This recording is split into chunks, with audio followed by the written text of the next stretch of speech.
আসসালামু আলাইকুম রহমতুল্লাহি বরকাতু। Welcome to my channel Muskan cooking. আজ আমি তোমাদের কাছে একদম ইউনিক, একদম একটা নিউ স্টাইল আলুর টিক্কি এনেছি, যেটা তোমরা বাড়িতে ঝটপট বানিয়ে নেবে। সকালের নাস্তা হোক, সন্ধ্যের নাস্তা হোক, খুবই দারুণ। তো এটাকে তোমরা কীভাবে বানছে তোমরা দেখে নাও। এটা একটা আমি সস বানিয়েছিলাম, হোয়াইট সস মানে সাদা সস, বাড়িতে এর জন্য, এর সাথে খাওয়ার জন্য। সসটাও কীভাবে বানছে তোমরা পুরো ভিডিওটা ফলো করো, ফলো করলেই পুরো ভিডিও তোমরা বুঝতে পেরে যাবে। দেখো বাড়িতে পুরো পারফেক্ট একটা সাদা সস বানিয়ে নিয়েছি তার জন্য, আলুর টিক্কির সাথে খাওয়ার জন্য। ভিডিও যদি ভালো লাগে লাইক, কমেন্ট, সাবস্ক্রাইব করে দেবে, শেয়ার করতে ভুলবে না। কীভাবে বানছে ভিডিওটা তোমরা একবার ফলো করে নাও। আমি এখানে 2টো পেঁয়াজ নিয়েছিলাম, 3টে বড় সাইজের আলু নিয়েছিলাম। আলুটা এরকমভাবে তোমরা কাট করে নেবে, এরকমভাবে বারিক বারিক করে। দেখো তোমরা ভিডিও দেখতে থাকো, আর ভিডিও যারা দেখছো তাদেরকে অনেক অনেক ধন্যবাদ, আর যারা ভিডিওর মধ্যে সুন্দর সুন্দর কমেন্ট করো তাদেরকেও অনেক অনেক ধন্যবাদ। ভিডিওটা পুরো দেখবে, স্কিপ করে দেখলে বুঝতে পারবে না কীভাবে বানাচ্ছি। তো সেটা তোমরা ভালো করে একবার দেখে নাও।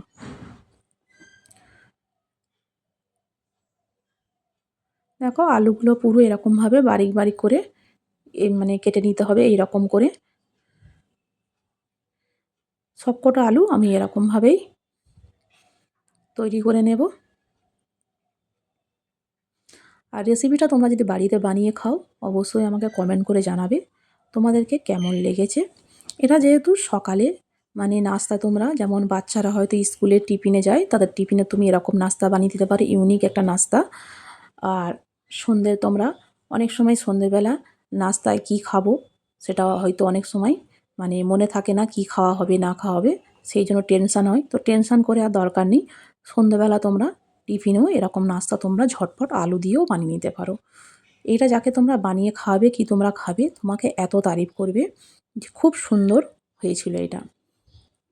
আলুগুলো এরমভাবে কেটে আমি ধুয়ে নেব হালকা করে। ধুয়ে এরকমভাবে ছাঁকনির সাহায্যে ছেঁকে নিতে হবে। পুরো পানিটা ঝরে গেলে তারপরে একটা বড় বাটিতে আমি এই আলুগুলো সব দিয়ে দিলাম। এবারে আমি যে 2টো পেঁয়াজ কেটে রেখেছিলাম, পেঁয়াজ দুটো আমি এরকম বারিক বারিক করে এরকম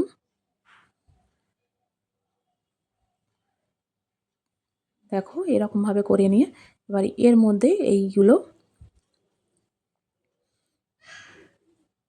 পেঁয়াজটাও এর মধ্যে আলুর মধ্যে অ্যাড করে দিতে হবে।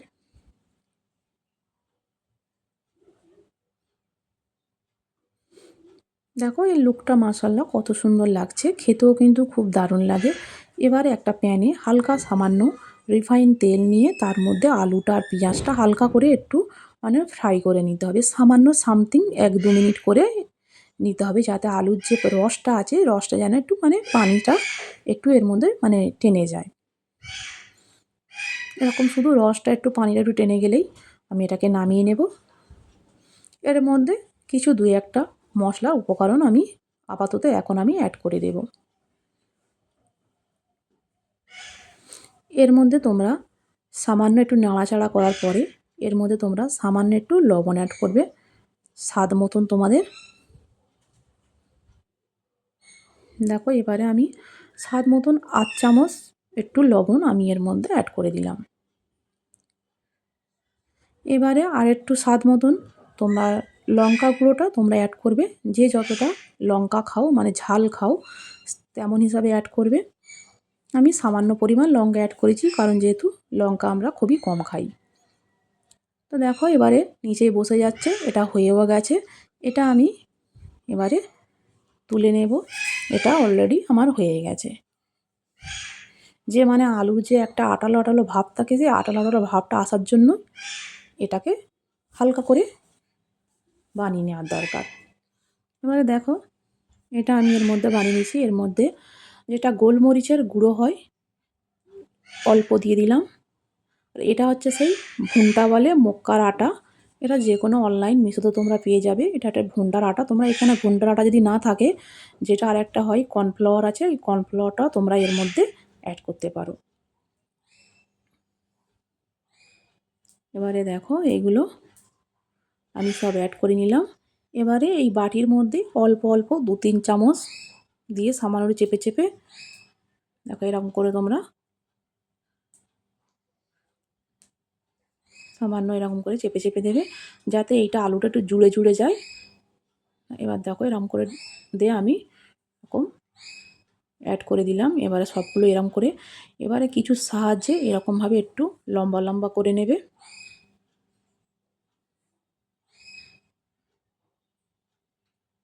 দেখো তোমরা চাইলে গোল গোলও মানে ফ্রাই করতে পারো, তো আমি এটা গোল গোল করিনি, আমি একটু এরকমভাবে চ্যাপ্টাভাবে তিকোনা মতন একটু লম্বা মতন এরকম করলাম।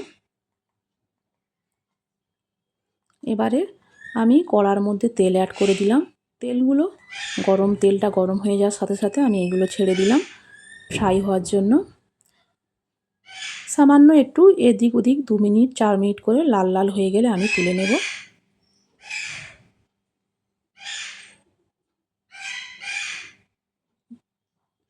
দেখো তেলের পিসটা হালকা করে লাল হয়ে গেছে।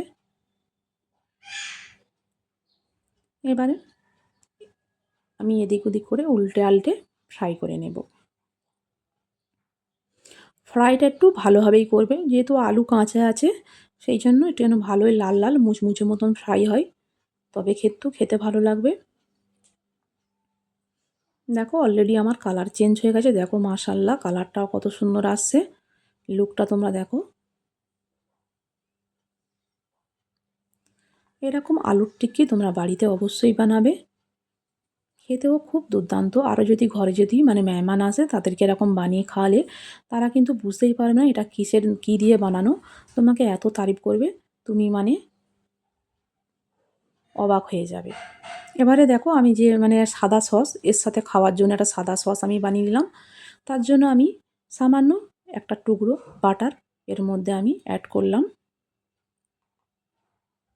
তবে সাদা সসটার জন্য কিন্তু বাটারই লাগবে। বাটারটা অ্যাড করার পরে এর মধ্যে আমি দিয়ে দেবো 1 চামচ ময়দা।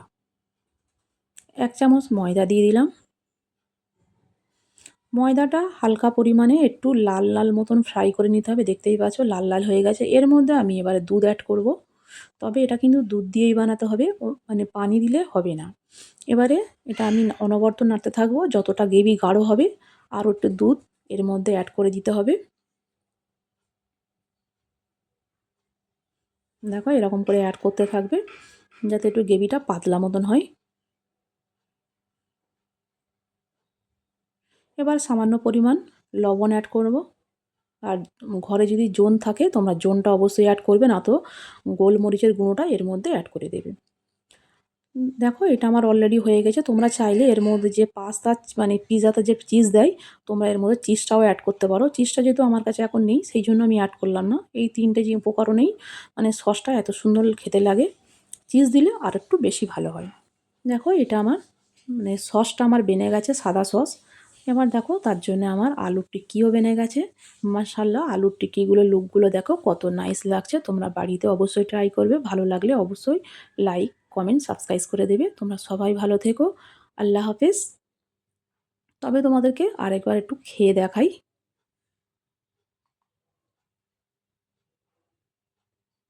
দেখো কত সুন্দর লাগছে, দেখো মাশাআল্লাহ লুকটা দেখো। তোমরা সবাই ভালো থেকো, আল্লাহ হাফেজ, টাটা।